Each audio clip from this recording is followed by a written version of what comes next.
Hey everybody, welcome back to another personal development lesson. I am your host, Joel Dunn. Today we are going to be talking about leadership and casting vision.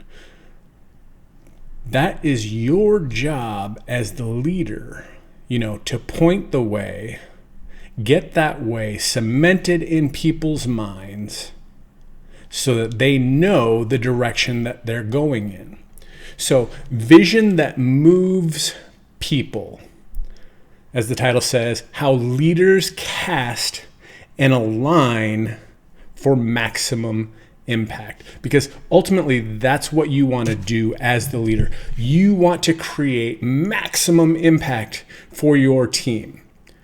Have you ever been a part of a team where everyone was busy, no one was moving in the same direction, and that's one of the things that you as a leader have to do. You have to get everybody on board and put them in the same direction, because activity doesn't equal alignment, and productivity doesn't actually equal purpose. So vision casting is not just about saying where you're going. It's about helping people see it, feel it, want it, and the help to build it. So why does vision matter in leadership? Well, because it gives direction. Because without vision, the people will perish. Without vision, people will drift.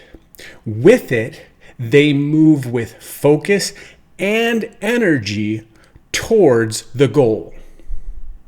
Vision also fuels commitment. People don't often sacrifice for goals they don't understand, but they'll go all in for something that they believe in.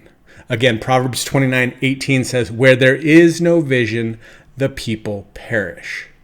So think about that. Is your team struggling right now? Maybe it's because the vision you provided them isn't clear enough. So today, where you are in your leadership level, are people unclear about the bigger picture?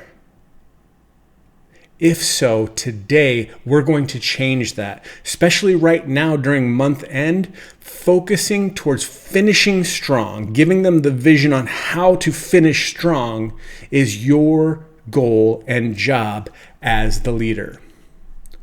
So how do you cast a clear and compelling vision? Well, there's three things.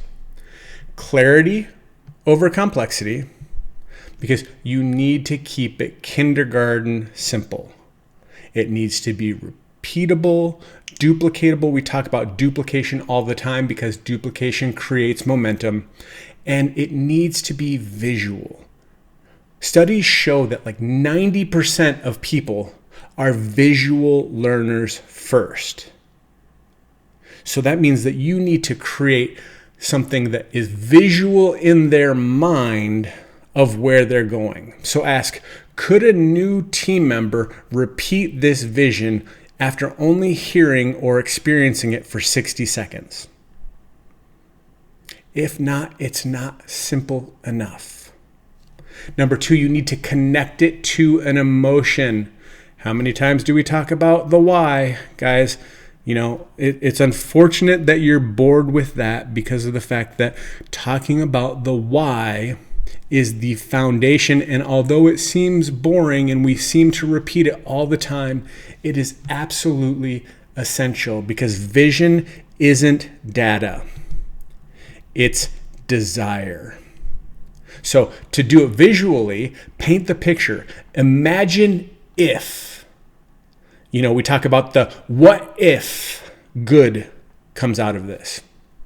And then what would it feel like when you... So taking those things and creating the emotion in your team, in the person that you're mentoring, the person that you're working with, if you can put it down specifically to what it is they're trying to accomplish and create that emotion, that allows them to connect and to go all in on the vision. And number three, story it. Don't just state it. Use origin stories. Use your story.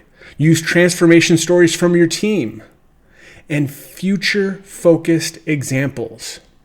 So use this example. This started with just 2 people and a dream to change lives.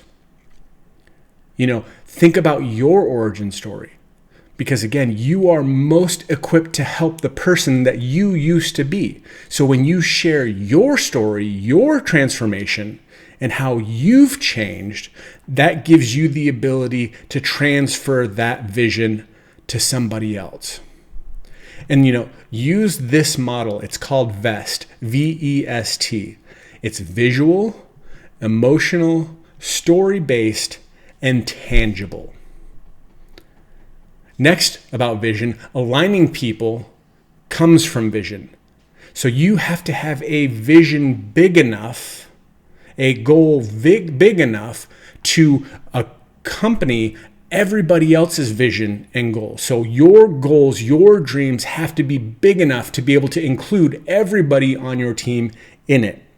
So having a vision is step 1. Alignment is step 2. And here's how. Over communicate the vision. Repeat it on one-on-ones, in team meetings, in your messaging, in your texts. You can never over communicate the vision. You communicate it as much as possible because vision leaks. You have to constantly refill the tank. If you're not constantly repeating the vision, eventually that tank can go empty and people lose sight of where you're going and where the team is going. Connect individual roles to the bigger picture.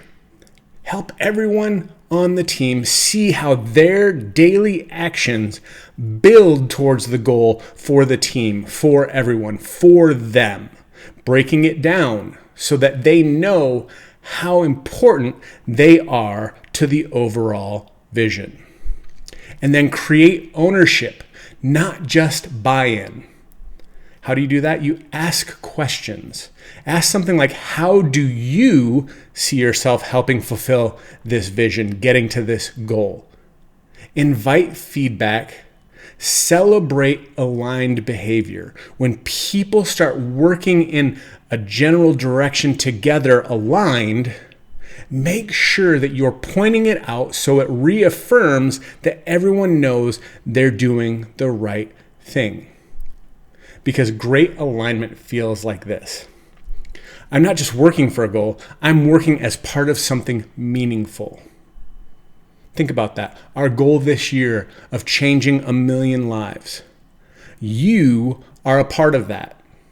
You are important because without you, we can't reach that goal. So what part are you going to play? How many of those millions of lives are you going to be responsible for changing? But there's also pitfalls that you need to avoid as the leader. Giving vague vision. Something like, let's just grow. Because really, what does that look like? There's no defined purpose. It's just, we're going to grow. Okay, well, what area are we going to grow? So be specific. Vague vision causes confusion. And then next is misaligned actions. You say family first, but reward a 200-hour work week. Make sure that the things that you are aligned with are the exact same things that you're talking about, because you do not want to cause confusion for your team.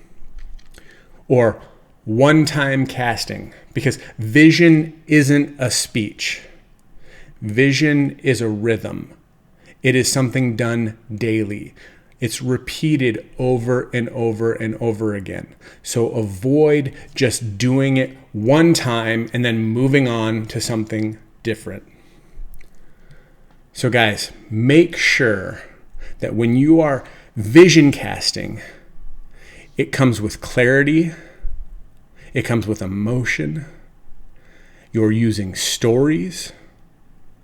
You need to make sure that the tools that you're using is over communicating the vision. You're connecting roles for people on the team so that they feel that they're a part of the mission.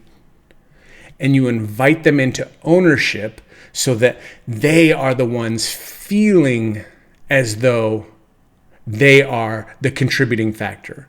Make somebody feel like they are the most important piece of the team, because to them, they are. So what action steps can we take from this?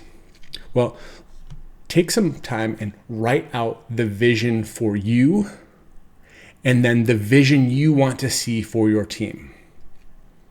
Then say it out loud in team setting this week in a one-on-one meeting. Make sure that you are communicating it out loud and make sure that they're able to communicate it back to you. And then ask, does this still inspire me? Does it still inspire my team? And also ask, does it still align? That way, when you start speaking, you know that it is currently what you are looking for. It is something that you are currently aligned on doing. It makes sure that your team knows where they're going, why they're going. Because you don't lead people by dragging them somewhere. You lead them by casting a vision to a compelling new future, not just for you, but for them, so that they run alongside you towards the goal. Guys, I hope this helped. Make sure you tag somebody on your team that needs to hear this, that needs to learn how to cast vision. And you, as the leader, go out and create and cast an incredible vision for your team. Guys, go out and make it an amazing day, and I hope your day is as awesome as you are.